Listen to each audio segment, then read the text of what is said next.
Am I on already? What's up, guys? Welcome back to Clever Name Garage. Make sure you guys are hitting that thumbs up and subscribe button there. We're working on a 2011 Chevy Impala police package. We're going to be swapping out the front axles on this. Reason for that is a couple things. When you're accelerating on a turn, you can feel the whole front end vibrate. So that's the first sign of a bad CV axle. The second thing was when you're traveling 50, 60 miles an hour, whatever it might be, you let go of the gas, you hit the gas again, you can hear a clunk, you can actually feel it. So therefore, we're going to be changing out both sides today. Not much of a job to it, just a matter of getting off the front brake caliper, the pads. Got to get this rotor off right here. This rotor's got a, I think it's a T27 if I'm not mistaken, or a T25, one of the two. Once this comes off, this rotor will come out. The hub assembly needs to come out along with this nut here. And tell them how you know that. I know that because I'm good. Because you just did the rotor. Because I just did the other side. No, I just did these not too long ago, the hubs. And then, of course, these two bolts here for the strut tower need to come out.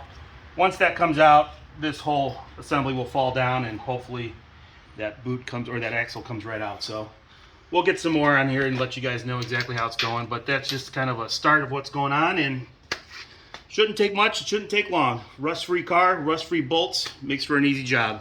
Oh. All right, so now we're going to take this nut off this hub assembly. And then we'll be able to remove this. Just make sure you at least try to keep a nut on the back of this hub just in case it wants to move around. But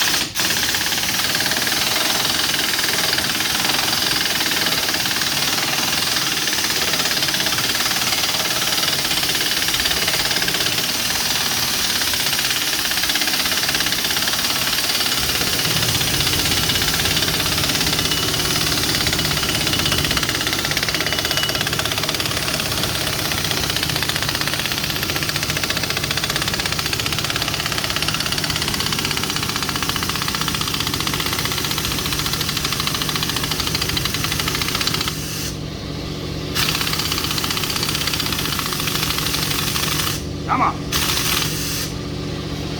You can see this is a little bit of a process. So, also too, while this is while the air compressor is getting some air back in it, just a reminder: make sure you unplug this ABS sensor, and don't forget to plug it back in when you put everything back together, because you will get that ABS light come up on the dashboard.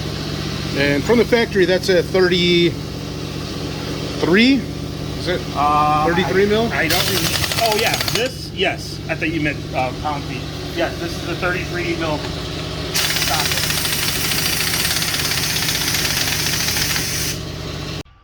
All right, so here we have what it looks like with the CV, with the front axle out.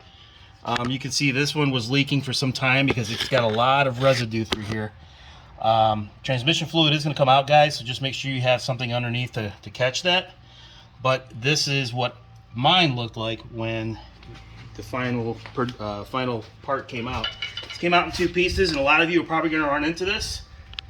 There's one piece of the CV boot itself over there that came off. But basically, it's going to look something like this with that cover on it.